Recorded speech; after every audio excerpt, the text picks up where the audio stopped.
जय हिंद बच्चों। तो लेकर आ चुका मैं आप लोगों के लिए इलेक्ट्रोलिसिस का नेक्स्ट वीडियो लेक्चर नंबर 3 है आपके पास। जो बाकी 2 वीडियोज हैं प्लीज उनको देख कर आइए, तभी इस वाली वीडियो को देखिएगा, तभी आप लोगों को एक बेहतर तरीके से जो समझ में आएंगे ना, मजा सा आ जाएगा, क्या ही बताऊं। तो चलिए यार, आज का वीडियो शुरू करते हैं। और आज का जो अपना टॉपिक है उसी में हम डिस्कस करने वाले हैं इलेक्ट्रोलिसिस, ठीक है ना, कि किस तरीके से इलेक्ट्रोलिसिस होता है और क्या क्या प्रोडक्ट्स वगैरह फॉर्म होते हैं, किस तरीके से हम रिएक्शंस लिखते हैं कैथोड पे, एनोड पे, एवरीथिंग, है ना। तो चलिए स्टार्ट करते हैं।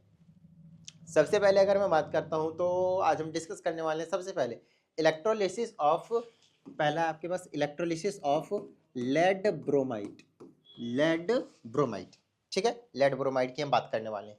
तो लेड ब्रोमाइड अगर आपके पास सॉलिड में होता है जनरली, तो सबसे पहले हम क्या करना चाहेंगे, इसे मोल्टन स्टेट में लाना चाहेंगे। और मोल्टन स्टेट में लाने के लिए आप क्या करेंगे भाई, मोल्टन स्टेट में लाने के लिए ट्रिंग करके क्या कीजिए, बिकर वगैरह ले लीजिए कुछ भी, ठीक है ना, इसमें रख दीजिए। उसके बाद भैया गर्म कर दीजिए फटाफट, नीचे से आप क्या कर दीजिए, हीट दे दीजिए, यहाँ से हीट दे रहे हैं, ठीक है ना। हीट देने के बाद लगभग इसको टेम्परेचर को मेंटेन करके रखना होता है मोल्टन में रखने के लिए, लगभग 380 डिग्री सेल्सियस से भी ज़्यादा, है ना, more than 380 degree Celsius temperature को मेंटेन करके रखना होता है, तभी जाकर वो मोल्टन स्टेट में रहता है, ठीक है। अब हम क्या करेंगे, यहाँ पे एनोड कैथोड बना देंगे भाई फटाफट दो। और ये जो दोनों रॉड हैं आपके पास, वो यहाँ पे हम यूज करते हैं ग्रेफाइट का। किसका यूज करते हैं हम, ग्रेफाइट का। इनर्ट रॉड की अभी हम बात कर रहे हैं, अभी हम जितने भी रिएक्शन की बात करेंगे इलेक्ट्रोलिसिस में, अभी हम यूज करेंगे ग्रेफाइट का या फिर प्लेटिनम का, ठीक है ना। क्योंकि ये क्या होता है, आपके पास इनर्ट इलेक्ट्रोड्स होते हैं, ये रिएक्शन में किसी भी तरह का कोई भी प्रॉब्लम क्रिएट नहीं करते हैं, रिएक्शन में पार्टिसिपेट नहीं करते हैं। और इसमें आप डायरेक्ट करंट लगा देंगे, ध्यान रहे डायरेक्ट करंट, अल्टरनेटिंग करंट मत लगा दीजिएगा, अरे बात समझ में, डायरेक्ट करंट आपको लगाना है, ठीक है ना। की वगैरह भी आप कनेक्ट कर सकते हैं, कोई दिक्कत वाली बात नहीं है, ठीक है। और यहाँ पे आप क्या करेंगे भाई, सॉल्यूशन को फिल करेंगे। कौन सा सॉल्यूशन फिल करेंगे भाई, तो नो डाउट लेड ब्रोमाइड का, लेड ब्रोमाइड का सॉल्यूशन आप यहाँ पे फिल कर देंगे, ठीक है, लेड ब्रोमाइड सॉल्यूशन। ये कहानी आपके पास। यहाँ पे लगभग जो हम करंट देते हैं वो लगभग 3 एम्पियर का जा रहा होता है, कितना, 3 एम्पियर का। तो बहुत सारी चीज़ों के बारे में यहाँ पे हमें पूरे डिटेल एक्सप्लेनेशन देना होता है बेसिकली। और क्या क्या एक्सप्लेनेशन दोगे, बोलोगे एक आपके पास कंटेनर लोगे, जार लोगे, जनरली वो क्रूसिबल सिलिका का बना होता है। और यही वाला चूज करने के पीछे का रीज़न ये है कि काफ़ी ज़्यादा ये स्ट्रॉन्ग रहता है, स्ट्रेंथ इसकी ज़्यादा रहती है। और ये नॉन कंडक्टर होते हैं, इंसुलेटर बोलते हैं एक तरीके से, क्योंकि इलेक्ट्रिसिटी को किसी भी तरह से कंडक्ट नहीं करता है, तभी तो रिएक्शन से बिल्कुल दूर रहेंगे भाई, वो अपना काम करेंगे चीजों को होल्ड करके रखने का, और कुछ नहीं, ठीक है ना। दूसरी बात आप इसके देख ले, मेल्टिंग पॉइंट इसके अंदर लेड ब्रोमाइड को डाला है, वो 380 पे बॉईल हो रहा है, तो आप समझिए इसकी मेल्टिंग पॉइंट क्या होगी, बहुत ज्यादा होगी, जिसकी वजह से ये भी तुरंत मेल्ट नहीं होगा आपके पास। तो ओवरऑल इन चीजों की वजह से, इन चीजों की वजह से हम इसको क्या कहते हैं, हीट रेसिस्टेंट भी होता है आपके पास, है ना, बाहर नहीं जाने देता हीट को, जितना भी दे रहे हैं आपके पास वो यहीं पे आपके पास अंदर चलता जा रहा है आपके पास। तो इस तरह से आपके पास चीज़ों को ये रखा गया है ताकि ये रिएक्शन जो पर्टिकुलरली अच्छे तरीके से हो सके, ठीक है। तो चूज करने के पीछे का ये रीजन होता है इसका। ग्रेफाइट लेते हैं क्योंकि देखिए ग्रेफाइट के जगह हम प्लेटिनम भी ले सकते थे, बट उसमें एक छोटा सा माइनर सा प्रॉब्लम आता है। देखो इनर्ट तो दोनों है, प्लेटिनम भी ले सकते थे, कोई दिक्कत वाली बात नहीं। अभी आगे के मैं 2-3 रिएक्शन करूंगा उसमें मैं प्लेटिनम ही लूंगा, कोई दिक्कत ही नहीं आएगी, कोई दिक्कत ही नहीं आएगी आपके पास, ठीक है ना। अब बात आती है यहाँ पे कि यहाँ पे क्या दिक्कत आती है, क्योंकि ब्रोमीन थोड़ा बहुत वहां पे रिएक्शन दिखाता है, किसके साथ, प्लेटिनम के साथ। इसीलिए इस केस में तो जो भी कंपाउंड होंगे जिसमें ब्रोमीन आ रहा होगा उसमें आप कोशिश कीजिएगा भैया प्लेटिनम को चूज ना करें, किसको चूज करें, ग्रेफाइट को, ठीक है, ओके। तो ये सारी चीजें हमने आपको बता दिया कि क्या क्या आपको चूज करना है, क्या क्या आपको चूज नहीं करना है, इस तरह से। चलिए अब हम आगे की बात करेंगे और रिएक्शन देखेंगे कि कैथोड पे क्या होता है। ये आपके पास क्या कैथोड है मालूम है ना, नेगेटिव वाला, ये आपके पास एनोड है, पॉजिटिव वाला इलेक्ट्रोड्स। चलो भाई दोनों ही ग्रेफाइट के बने हुए हैं, इतना टेम्परेचर मेंटेन करना है, करंट इतना देना है, सारी चीजें मैंने आप लोगों को यहाँ पे बता दिया। आइए अब हम आगे की बात करते हैं और reaction set cathode and anode लिखते हैं, उसके बाद हम प्रोडक्ट की बात करेंगे कि क्या क्या प्रोडक्ट जो है वो बनकर मिलेगा आपको रिएक्शंस। अगर मैं पहले की बात करूं एट कैथोड, तो कैथोड पे कौन जाएगा, सबसे पहले आप यहाँ पे रिएक्शन को लिखने से पहले भी आप आयंस को लिख ले पहले, ठीक है ना। कैटायंस क्या क्या प्रेजेंट्स होंगे और एनायंस क्या क्या प्रेजेंट्स होंगे, ठीक है ना। कैटायंस तो आपको पता है कि जो लेड ब्रोमाइड है वो किस में टूटेगा, लेड ब्रोमाइड जो है वो किस में टूटेगा, लेड +2 में, और प्लस में आपके पास Br माइनस में, और ये 2 होंगे। अगली चीज इसमें क्योंकि ये सॉल्यूशन बना रखा है तो आपके पास क्या होंगे, वाटर भी होंगे भाई। तो H2O को कैटाइंस ना लिखकर अभी मैं पहले सिर्फ आयंस में डाल देता हूँ हेडिंग, क्योंकि इसमें पॉजिटिव नेगेटिव दोनों है। H2O टूट जाएगा आपके पास H+ एंड OH माइनस में। उसके बाद आप लिखेंगे कि क्या क्या कैटाइंस हैं, ठीक है ना। तो कैटाइंस में आपके पास लेड +2 आएंगे और H+ आएंगे। वहीं पे आपके पास एनाइंस भी देखने को मिलेंगे। तो एनाइंस में आपके पास क्या क्या देखने को मिलेंगे, bromine negative and OH negative, ये दोनों एनाइंस आपको देखने को मिलेंगे। और इतना कुछ लिखने के बाद अब आप रिएक्शन पे आएंगे कि कैथोड पे क्या रिएक्शन होगा और एनोड पे क्या रिएक्शन होंगे, ठीक है ना। यहाँ पे लिख देता हूँ रिएक्शन एट कैथोड। चलो भाई, सबसे पहले हम कैथोड की रिएक्शन लिख लेते हैं, आप पहले एनोड की लिख दीजिएगा, उससे कुछ फर्क नहीं पड़ेगा। मेन चीज आपको समझना है कि रिएक्शन किस तरीके से हो रहा है, कौन कहाँ पे जा रहा है, कौन क्या कर रहा है, कौन इलेक्ट्रॉन ले रहा है, कौन इलेक्ट्रॉन दे रहा है, कहाँ पे रिडक्शन हो रहा है, कहाँ पे ऑक्सीडेशन हो रहा है, किस तरीके से हो रहा है, सभी चीजें, ठीक है। चलिए, अगर मैं कैथोड की बात करूँ तो कैथोड पे कौन जाएगा, प्लस वाला, क्योंकि कैथोड खुद क्या है, माइनस वाला, बस ऐसे समझ लीजिएगा, ठीक है। तो प्लस वाले कौन सा, लेड +2 है और H+ है। आप मुझे अब आपको यहाँ पे कौन सा काम आएगा, जो लास्ट वीडियो में आपको मैंने बताया था सेलेक्टिव डिस्चार्ज ऑफ आयंस वाला, कि कौन से इलेक्ट्रोड पे पहले जाएगा। अगर 2 आयंस होते हैं तो उनमें से कौन जाएगा, जैसे कि कैटाइंस जाएंगे, अभी यहाँ पे कैथोड पे कोई दिक्कत वाली बात नहीं है, लेकिन लेड +2 और H+ में से कौन जाएगा, ये चीज आपके पास यहाँ पे डिसीजन जो है वो लेना पड़ेगा। आई नहीं बात समझ में, ठीक है। तो यहाँ पे आप लोगों को एक चीज समझना पड़ेगा भाई, इन दोनों में से कौन से जाने वाला है। देखो लेड प्लस भी है और H+ भी है, तो यहाँ पे हम लेड प्रोवाइड का ही आपके पास सॉल्यूशन ले रखा है, तो ये क्या आपके पास कॉन्सेंट्रेटेड है, क्या आपके पास कॉन्सेंट्रेटेड है। आई नहीं बात समझ में, क्या आपके पास कॉन्सेंट्रेटेड है, कहाँ गया, ये आपके पास कॉन्सेंट्रेटेड है। नहीं पता है तो थोड़ा सा ध्यान से समझ लीजिएगा। और आप लोगों को पता है कि वैसे तो सीरीज में जो नीचे होता है वो आपके पास जाता है आपके पास डिस्चार्ज होने के लिए, तो इन दोनों में तो नीचे कौन है आपके पास, इसमें कोई डाउट वाली बात नहीं कि इन दोनों में से नीचे क्या है, हाइड्रोजन है। तो पहले तो इसी को जाना चाहिए, लेकिन पहले ये नहीं जाता है, क्यों, क्योंकि वहां पे लेड +2 की कॉन्सेंट्रेशन ज्यादा है। लास्ट वीडियो में लास्ट पार्ट में इसको बहुत अच्छे तरीके से हमने आपको समझाया हुआ है। तो लेड +2 की कॉन्सेंट्रेशन ज्यादा होने की वजह से हाइड्रोजन नहीं, कौन जाता है, ये लेड जाता है। तो लेड जाएगा +2 के फॉर्म में, तो कैथोड से बोलेगा भैया भैया 2 इलेक्ट्रॉन दे दो मुझे, तो जैसे ये 2 इलेक्ट्रॉन देगा तो ये न्यूट्रल में कन्वर्ट हो जाएगा, बात खत्म, बात खत्म। आई ना बात समझ में, डन है, गॉट इट। चलिए बहुत अच्छी बात है। अब हम बात करेंगे दूसरी चीज की, और दूसरा चीज क्या होगा भाई, दूसरा चीज क्या होगा, reaction at anode, reaction at anode, ठीक है, रिएक्शन एट एनोड। अब एनोड पे कौन जाएगा, इन दोनों में से कोई एक जाएगा, अभी बताओ हाँ या नहीं, कौन जाएगा इन दोनों में से, इन दोनों में से।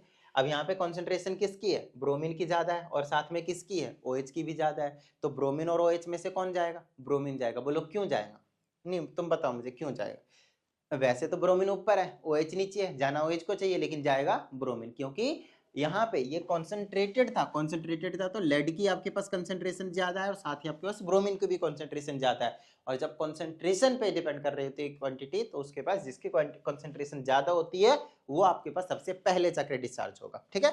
चलिए, तो यहाँ पे रिएक्शन होता है ब्रोमीन का, तो ब्रोमीन माइनस जो है वो कन्वर्ट हो जाता है किसमें, ब्रोमीन में, लेकिन कब, जब एक इलेक्ट्रॉन को क्या करेगा, ये लूज करेगा, लॉस ऑफ इलेक्ट्रॉन, ऑक्सीडेशन हो रहा है कहाँ पे, एनोड पे, ठीक है। तो इसको, अब ये जो ब्रोमीन है आपके पास है ना, ये वाला +1 इलेक्ट्रॉन आप इधर लिख सकते हैं, -1 इलेक्ट्रॉन, एक ही बात है, वो घर की बात है, ठीक है ना।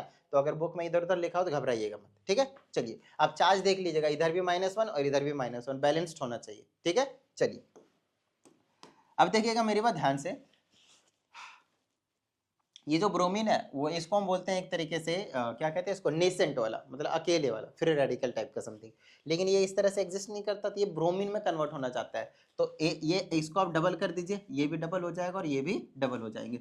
तो यहाँ पे देखिए इलेक्ट्रॉन दोनों जगह सेम ही होने चाहिए वैसे भी। तो ये ब्रोमीन जो है ना, ब्रोमीन प्लस ब्रोमीन मिलाकर क्या बना लेता है, ब्रोमीन गैस, क्या बना लेता है, ये ब्रोमीन गैस, और ये एनोड पे रिलीज हो जाता है। अब यहाँ पे दो चीज बने, ध्यान से सुनिएगा, कैथोड पे क्या रिलीज हुआ है, लेड, और ये क्या होता है, जनरली ग्रे कलर का बोल दीजिए, थोड़ा व्हाइट भी होता है, जैसे लेड नाइट्रेट होता है ना, व्हाइट कलर का बोल दिया, या फिर कई बार सिल्वर कलर, ये सिल्वर कलर भी बोल दिया जाता है। तो तीनों में से कोई सा आप बोला जाएगा तो घबराइएगा मत, बोलिएगा लेड, व्हाइट लेड आपके पास डिपॉजिट हो गया कहाँ पे, कैथोड पे, ये बड़ा इंपॉर्टेंट चीज है। दूसरी चीज, यहाँ पे ब्रोमीन गैस होता है, ये जनरली रेडिश ब्राउन कलर का होता है। किस कलर का होता है भाई?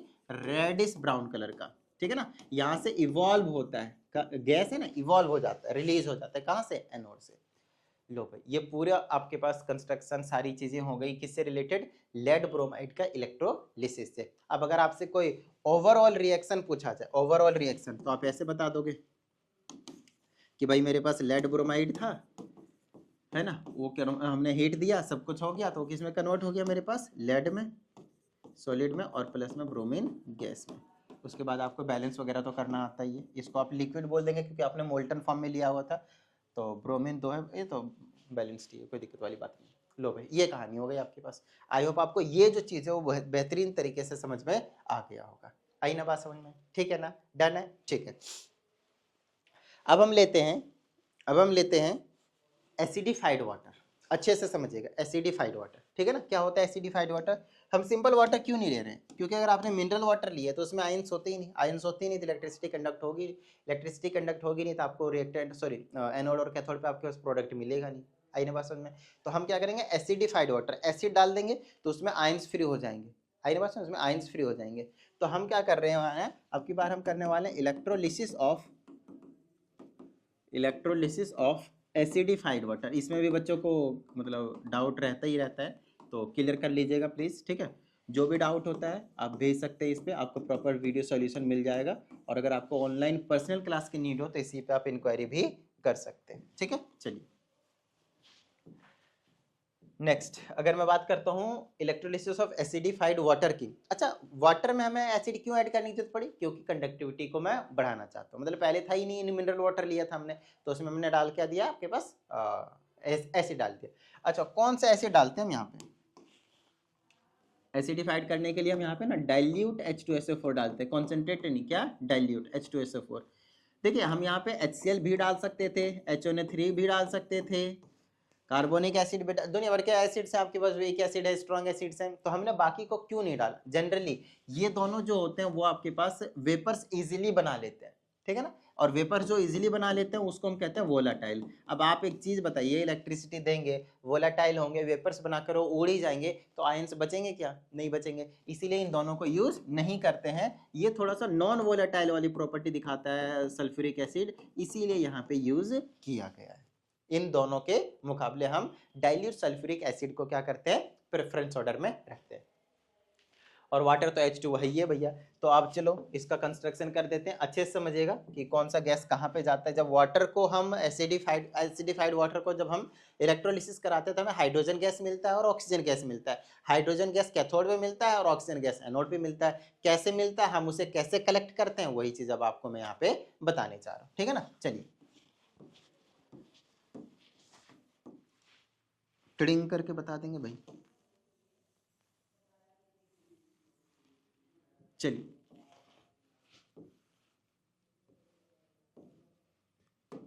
इसमें हमने क्या कर रखा है, फिल कर रखा है एसिडिफाइड वाटर। क्या फिल कर रखा है हमने इसमें? एसिडिफाइड वाटर, ठीक है ना। इसमें हमने फिल कर रखा है भाई एसिडिफाइड वाटर।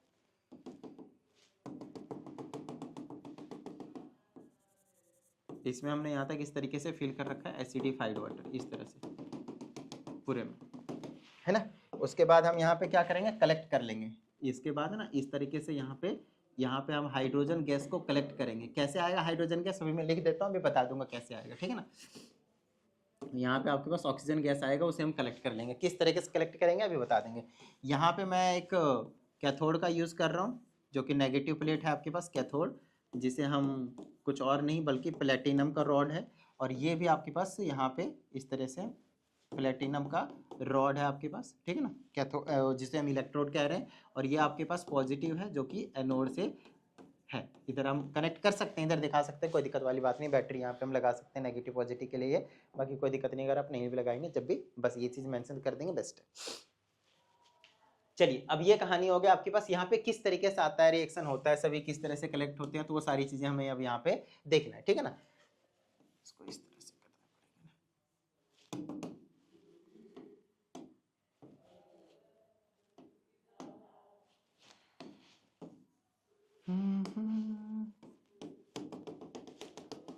ठीक है, ये चीज होगी आपके पास। अब ध्यान से देखिएगा किस तरीके से क्या होता है। सबसे पहले आपको देखना है कि हमने इसमें क्या क्या डाली। फिर से जो आपका जो करंट रहता है, जितने भी रिएक्शन करूंगा सब में लगभग लगभग क्या आपके पास 3 एम्पियर का करंट हम दे रहे हैं। ठीक है, तो सबसे पहले देखते हैं हम कि रिएक्शंस देखते हैं क्या क्या होता है। जैसे कि हमने सल्फ्यूरिक एसिड डाला था H2SO4, तो सबसे पहले आयंस क्या क्या टूटेंगे, आयंस देख लेते हैं। तो 2H प्लस और SO4 माइनस में टूटेगा, आपको पता ही, ठीक है ना। H प्लस और SO4 माइनस में तो टूटेगा ना, बैलेंस करने के लिए 2 लगा लीजिएगा। दूसरी चीज हमारे पास वाटर है, तो वाटर किस में टूटेगा, हमारे पास H प्लस और OH माइनस में टूटेगा। ठीक है, अब यहाँ पे जो सल्फ्यूरिक एसिड डाला है वो हमने कॉन्सेंट्रेटेड नहीं डाला है, तो कॉन्सेंट्रेशन के बेस पे हम इसकी प्रेफरेंस आयंस के किस पे जाकर डिस्चार्ज होगा उस पर हम डिपेंड नहीं करवाएंगे। ठीक है ना, किस पे डिपेंड करेंगे, सिर्फ इलेक्ट्रोकेमिकल सीरीज पे। तो यहाँ से हमें पता चल गया कि जो कैटायंस है वो आपके पास क्या है, H प्लस है। ठीक है ना, और जो एनायंस है आपके पास, जो आपके पास एनायंस है वो क्या आपके पास है, SO4 minus and OH minus, ये दो हैं आपके पास, SO4 minus and OH minus, ये दो हैं। अब प्रेफरेंस ऑर्डर के हिसाब से अगर आप नोटिस करेंगे तो कैटायंस तो एक ही है, तो अगर आप रिएक्शन एट कैथोड लिखना चाहते हैं, है ना, अगर आप रिएक्शन एट कैथोड लिखना चाहते हैं तो इसमें आपको कोई दिक्कत आएगी ही नहीं। क्यों, क्योंकि दोनों जगह हाइड्रोजन है, दोनों जगह आपके पास हाइड्रोजन ही, यहाँ भी, तो हाइड्रोजन ही है, वही कैथोड पे जाएगा भाई। तो मान लेते हैं कि H प्लस जो है वो उसने क्या करा होगा, एक इलेक्ट्रॉन को एक्सेप्ट करा होगा और वो H में कन्वर्ट हो गया होगा। बताइए हाँ या नहीं, आई ना बात समझ में, ठीक है ना। चलो इसको हम बाद में बैलेंस करेंगे, क्योंकि बाद में हमें क्या करना होता है, हाइड्रोजन गैस बनाना होता है। तो H और H मिलाएंगे तो हाइड्रोजन गैस बनेगा, ऐसे करके हाइड्रोजन तो हाइड्रोजन गैस बनेगा, तो इसको 2 बनाना पड़ेगा, तो ये भी 2 लेना पड़ेगा, और फिर आपके पास ये भी 2 ही लेना पड़ेगा। आई ना बात समझ में। तो कैथोड पे क्या रिलीज होगी आपके पास, हाइड्रोजन गैस। एनोड पे देखिए, अब एनोड वाले रिएक्शन में बच्चों को डाउट रहता है कि सर ये कैसे हो गया, क्यों हो गया, समझाता हूँ, देखिए अच्छे से देखिएगा, ठीक है ना। अगर मैं एनोड की बात करता हूँ, रिएक्शन एनोड की, तो ध्यान से समझिएगा, या तो ये दोनों में से पहले कौन जाएगा, पहले जाकर कौन डिस्चार्ज होने की कोशिश करेगा, समझिएगा बड़े प्यार से, आराम से, ध्यान से। कहाँ गया, सल्फेट है और क्या है आपके पास, OH माइनस हाइड्रोक्सिल आयन है। देखिए अगर आप इलेक्ट्रोकेमिकल सीरीज में देखेंगे तो OH माइनस सबसे नीचे आता है, जो सबसे नीचे आता है वो सबसे पहले, सबसे नीचे आता है वो सबसे पहले जाकर डिस्चार्ज होने की कोशिश करेगा। और यहाँ पे वही कंडीशन है, कॉन्सेंट्रेशन आपके पास कॉन्सेंट्रेटेड नहीं है, ज्यादा नहीं है ना, तो आयंस की कॉन्सेंट्रेशन ज्यादा नहीं है ना, यहाँ पे डाइल्यूट सल्फ्यूरिक एसिड लिया हुआ है, तो नॉर्मल रहेगा वही इलेक्ट्रोकेमिकल सीरीज वाला। तो जो OH माइनस है, OH माइनस वो सबसे पहले जाकर डिस्चार्ज होगा, ठीक है। तो OH माइनस जो कन्वर्ट हो गया होगा नॉर्मल OH में, लेकिन कब, जब उसने एक इलेक्ट्रॉन को लूज किया होगा, इस तरह से एक इलेक्ट्रॉन को लूज किया होगा। अब उसे इधर लाकर -1 इलेक्ट्रॉन भी लिख सकते हैं, आपके घर की बात है। लेकिन ये OH ऐसे एग्जिस्ट नहीं करता, यहाँ पे ये क्या करता है, OH और OH आपस में मिलते हैं, OH और OH आपस में मिलते हैं, ठीक है ना, OH और OH आपस में मिलते हैं। और जब OH और OH आपस में मिलते हैं तब क्या होता है, ध्यान से सुनिएगा, H2O और नेसेंट ऑक्सीजन में कन्वर्ट होता है। लेकिन नेसेंट ऑक्सीजन चाहता है मैं भैया अकेले नहीं जीऊंगा ऐसे, मेरे को भी साथी चाहिए, है ना, मेरे जैसा ही साथी चाहिए। तो ऑक्सीजन और ऑक्सीजन मिल जाता है, तो ऑक्सीजन गैस बना लेता है। और बोलता है सर ऑक्सीजन तो यहाँ तो एक ही ऑक्सीजन था, तो आप क्या कीजिए, इस वाले को भी 2 ले लीजिए, इस वाले को भी 2 ले लीजिए, ये वाला भी 2 हो जाएगा और ये वाला भी 2 हो जाएगा। कोई दिक्कत, देख लीजिए इधर ऑक्सीजन कितने हो गए, 4, तो यहाँ पे देखो 4 और यहाँ पे 2, 6 नहीं हो गया, ऑक्सीजन 6 नहीं कर दिया मैंने, वेट एक बार मैं चेक कर लेता हूँ, शायद यहाँ पे नहीं लगाने की जरूरत पड़ेगी, लेकिन जरूरत तो पड़ेगी नहीं, 4 कहाँ, सही 4 ही तो है, सॉरी, ठीक है, यहाँ पे 2 और यहाँ पे 2, 4 ही, ठीक, बैलेंस्ड है, ओके। अब ये वाले दोनों ऑक्सीजन आपस में मिलते हैं और O2 गैस बना लेते हैं, तो ये हो गया। लेकिन अब इलेक्ट्रॉन को देखेंगे, ये वाले तो दो OH कहाँ से आया, इसको 2 बनाना पड़ेगा, इसको क्या करना पड़ेगा, मेरे को 2H बनाना पड़ेगा, लेकिन दो लिए तो इसको 4 बनाना पड़ेगा।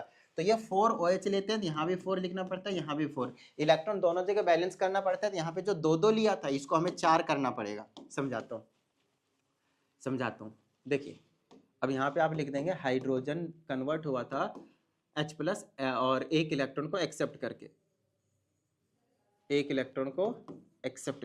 अरे यार कंजेस्टेड हो रहा था, ऐसे करते हैं, H प्लस ने एक इलेक्ट्रॉन को एक्सेप्ट किया था और H में कन्वर्ट हो गया था, इसको आपको 4 करना है, ये भी 4 हो जाएगा, ये भी 4 हो जाएगा, तो यहाँ पे 2 हाइड्रोजन, यहाँ पे 2 हाइड्रोजन, तो ये 2 of H2O बना लेगा। अब आपके पास दोनों जगह पे इलेक्ट्रॉन्स बैलेंस्ड हैं। इस तरह से रिएक्शन लिखे जाते हैं। क्योंकि ना बहुत सारे बच्चे इसमें परेशान है, ये कैसे आ गया 4-4 वाले, हम क्या रट्टा मारेंगे? नहीं, रट्टा नहीं मारना, आपको देखना है कि आपको क्या कंपाउंड चाहिए। और अब आपको फाइनली पता चलेगा कि एनोड पे आपके पास ऑक्सीजन गैस जो वो इवॉल्व हो रहा है। रेशियो भी कई बार पूछा जाता है, तो आपको ज़्यादा टेंशन लेना नहीं है। H2O को कर दीजिए भैया इलेक्ट्रोलिसिस डायरेक्ट करंट के थ्रू, तो हाइड्रोजन गैस और ऑक्सीजन गैस में कन्वर्ट होंगे। और ये यहाँ पे 2 और ये भी आपके पास क्या हो जाएंगे 2। तो ये 2 वॉल्यूम इसका होता है और 1 वॉल्यूम इसका होता है। तो हाइड्रोजन और ऑक्सीजन किस रेशियो में जाता है? 2:1 में। या फिर ऑक्सीजन और हाइड्रोजन का पूछ रहे तो 1:2, वो आपकी मर्जी है, जिसका आगे पीछे कर दे उसके अकॉर्डिंगली आप बता देंगे। तो आपको यहाँ से समझ में आया ना कि इस तरह से आप क्या करते हैं, यहाँ पे ऑक्सीजन गैस को कलेक्ट कर लेते हो एनोड पे और कैथोड पे आप हाइड्रोजन गैस को कलेक्ट कर लेते हो। इसी को बोलते हैं इलेक्ट्रोलिसिस ऑफ एसिडिफाइड वाटर। बताइए किसी भी तरह की कोई प्रॉब्लम नहीं ना? बिल्कुल सेफ, सब कुछ डन, ग्रेट। आइए नेक्स्ट की बात कर लेते हैं हम। और अगली चीज है आपके पास electrolysis of copper sulphate solution. Copper sulphate solution, देखो भाई कॉपर सल्फेट सॉल्यूशन का इलेक्ट्रोलिसिस हम दो तरीके से करेंगे। पहला इनर्ट इलेक्ट्रोड्स का यूज करके, या तो ग्रेफाइट या तो प्लेटिनम का यूज करके। और एक और तरीके से करेंगे जिसको हम बोलेंगे कुछ कॉपर का ही लेकर, है ना, कुछ रिएक्टिव लेकर आपके पास। मैं आपको समझाता हूँ, देखो इधर। तो कॉपर और ये आपके पास सॉल्यूशन हो गया। तो कॉपर सल्फेट सॉल्यूशन में अब यहाँ पे इस तरह से बनाऊंगा मैं। अभी जो मैं यूज कर रहा हूँ वो प्लेटिनम का यूज कर रहा हूँ। अभी मैं किसका यूज कर रहा हूँ? प्लेटिनम का। कोई दिक्कत वाली बात नहीं है, ठीक है ना। अभी मैं प्लेटिनम का यूज कर रहा हूँ। ये माइनस का हो गया, ये आपके पास प्लस का हो गया, ये आपके पास एनोड हो गया और ये आपके पास कैथोड हो गया। और यहाँ पे आपके पास क्या वो कॉपर सल्फेट का सॉल्यूशन भरा हुआ है मेरे पास। कॉपर सल्फेट का सॉल्यूशन भर दिया मैंने, ठीक है ना। अब अगर मैं आयंस की बात करता हूँ तो कौन कौन से होंगे? देखो कॉपर सल्फेट में आ जाएगा कॉपर +2 एक्वस फॉर्म में और सल्फेट आयंस भी एक्वस फॉर्म में। दूसरी चीज आपके पास वाटर होगा, वाटर कन्वर्ट होगा H+ एंड OH- में। तो यहाँ पे जो कैटायंस हैं वो आपको समझ में आ गए होंगे। कैटायंस कौन कौन से होंगे? Copper +2 and H+। और साथ ही आपके पास सल्फेट आयंस में से सॉरी एनायंस की अगर मैं बात करता हूं तो वो कौन कौन से आ जाएंगे आपके पास? एनायंस में आ जाएंगे sulphate ions and OH- ion, है ना। यहाँ पे हमने कॉन्सेंट्रेटेड नहीं लिया है, डाइल्यूट है सब कुछ। तो नॉर्मल जो इलेक्ट्रोकेमिकल सीरीज से चलते थे उसके अकॉर्डिंग ही हम यहाँ पे चल देंगे। अदरवाइज अगर कॉन्सेंट्रेटेड है तो उसके अकॉर्डिंग लिख देना भाई। आपको पता है जिसका कॉन्सेंट्रेशन ज्यादा वही सबसे पहले जाकर डिस्चार्ज होगा, या तो कैथोड पे या तो एनोड पे, बात खत्म, ठीक है ना। अब चलो लिखना शुरू करते हैं। तो सबसे पहले अगर मैं कैथोड पे रिएक्शन लिखूंगा, रिएक्शन एट कैथोड, तो कैथोड पे प्लस वाला जाएगा, तो या तो ये जाएगा या तो ये आ जाएगा जो नीचे जाए वही जाएगा, कॉपर जाएगा भाई। तो कॉपर नीचे आता है, कॉपर +2 कैसे कन्वर्ट होगा? 2 इलेक्ट्रॉन को एक्सेप्ट करके कॉपर में कन्वर्ट हो जाएगा, है ना। फर्स्ट इक्वेशन बोल दीजिए। चलो एनोड की अगर मैं बात करता हूँ तो एनोड क्या हो जाएगा आपके पास? एनोड पे कौन जाएगा? इसमें से OH जाएगा, पता है ना, वो नीचे आता है आपके पास। तो OH कैसे कन्वर्ट हो जाएगा आपके पास? OH किस में कन्वर्ट होगा? OH- OH में कन्वर्ट होगा। और इलेक्ट्रॉन कितने कर दो? 2। तो यहाँ भी 2 लगा दीजिए और यहाँ भी 2 लगा दीजिए, क्योंकि इलेक्ट्रॉन हमें 2 बनाने हैं। आगे ना बात समझ में। और ये फिर से आपके पास क्या हो जाएंगे? फिर से वही वाली कहानी हो जाएगी भाई। ये 2OH जो है वो किस में कन्वर्ट होगा? OH + OH, OH + OH, और फिर से ये कन्वर्ट हो जाएंगे H2O + O में। फिर ऑक्सीजन अकेले नहीं रहेगा आपके पास, O+O, तो O2 बना लेगा। और आगे फिर से बैलेंस करना पड़ेगा, तो 4 करने की जरूरत पड़ेगी। तो यहाँ पे 4 कर दो, डबल कर देता हूँ, डबल से काम बन जाएगा। यहाँ 2 करूंगा, 2 पहले से था तो 4 हो जाएगा, और ये भी 4 हो जाएगा। और अब यहाँ पे भी हमें 4 करने की जरूरत पड़ेगी, पता है ना, जैसे अभी हमने किया भी था पिछले वाले में। यहाँ पे 4 करने की जरूरत पड़ेगी, तो यहाँ भी 4 और यहाँ पे भी 4 हो जाएंगे। टिडिंग टिडिंग टिडिंग, आई ना बात समझ में। तो ये वाला भी 2 लेना पड़ेगा, ये वाला भी 2, तो ये भी 2, तो ये भी 2, फिर बाद में ऑक्सीजन मिलाकर आपके पास ऑक्सीजन गैस भी बना लेगा। आई ना बात समझ में। तो ओवरऑल आपके पास ऑक्सीजन गैस इवॉल्व हो रहा है आपके पास एनोड से, और कैथोड की जगह पे आपके पास कैथोड पे कॉपर जो वो डिपॉजिट हो गया। कोई दिक्कत वाली बात नहीं है, आसान था। चलो अच्छी बात है।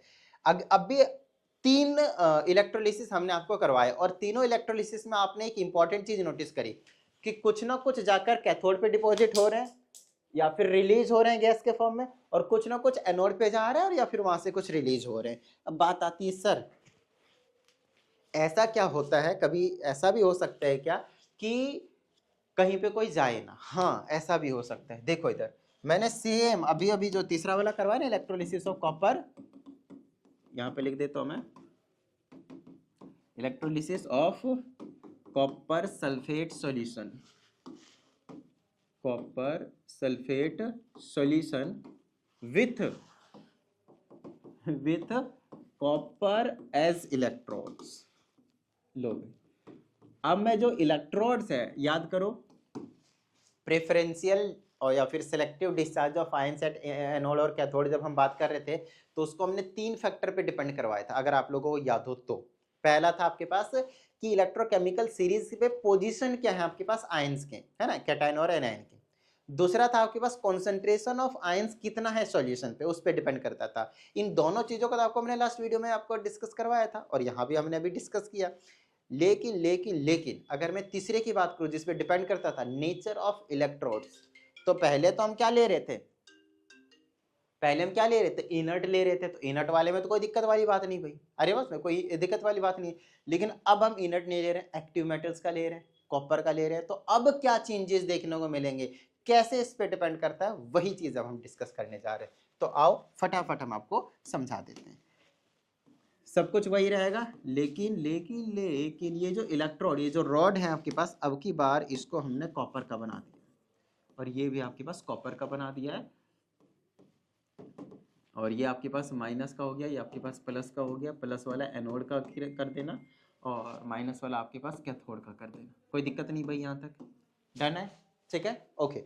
अब ध्यान समझिएगा, यहाँ पे हमने कॉपर सल्फेट का सॉल्यूशन डाला है, कॉपर सल्फेट का सॉल्यूशन डाला है, कॉपर सल्फेट का सॉल्यूशन डाला है। अब यहाँ पे अगर मैं सभी आयंस लिखने की कोशिश करता हूँ तो क्या क्या आएंगे, कॉपर सल्फेट को तोड़ दो, कॉपर +2 SO4 माइनस, जो मैं पीछे करवाया वही तो सेम जो अभी जस्ट करवाया था, है ना।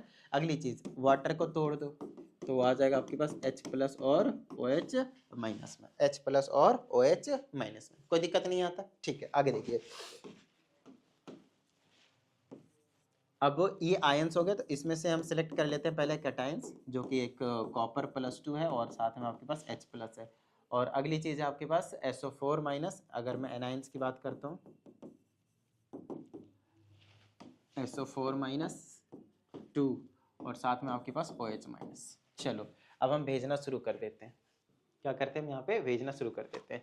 कॉपर सल्फेट सॉल्यूशन फिर से हम डाइल्यूट ले रहे हैं, कॉन्सेंट्रेटेड नहीं ले रहे हैं, आयंस को हम ज़्यादा कॉन्सेंट्रेटेड नहीं कर रहे हैं, अदरवाइज हमें कॉपर के बजाय हाइड्रोजन को चूज करना पड़ेगा। तो फिलहाल हम क्या कर रहे हैं, कॉपर को, क्योंकि ये इलेक्ट्रोकेमिकल सीरीज में क्या कर रहे हैं, नीचे ला रहे हैं, नीचे की ओर ला रहे हैं, है ना, नीचे है सबसे ज़्यादा, तो यही जाकर कैथोड पे डिपॉजिट हो जाएगा। तो अगर मैं कैथोड का रिएक्शन लिखने की कोशिश करता हूँ, तो कॉपर +2 पहले से था, उसने 2 इलेक्ट्रॉन को एक्सेप्ट किया और कॉपर में कन्वर्ट हो गया, फर्स्ट रिएक्शन, बात खत्म। ये कैथोड पे आपके पास कॉपर जो जाकर वो डिपॉजिट हो चुका है, कॉपर जाकर डिपॉजिट हो चुका है। बताइए अच्छे से समझ में आया या नहीं आया, हो गया ना डिपॉजिट कॉपर, ठीक है, अच्छे से आगे चलिए। अब अगर मैं बात करता हूँ एनोड की, तो यहाँ पे एक बड़ी प्यारी सी चीज़ है। अब बोलोगे सर इन दोनों में से कौन जाएगा, OH माइनस जाएगा, हाँ। लेकिन यहाँ पे आप थोड़ा सा गलत हो जाओगे, मैं बताता हूँ क्यों। यहाँ पे SO4 माइनस भी नहीं जाएगा, मतलब आप गलत नहीं है, आपको पता नहीं है, बस मैं आपको समझाता हूँ। देखो मैं आपको, कौन है भाई, ठीक है।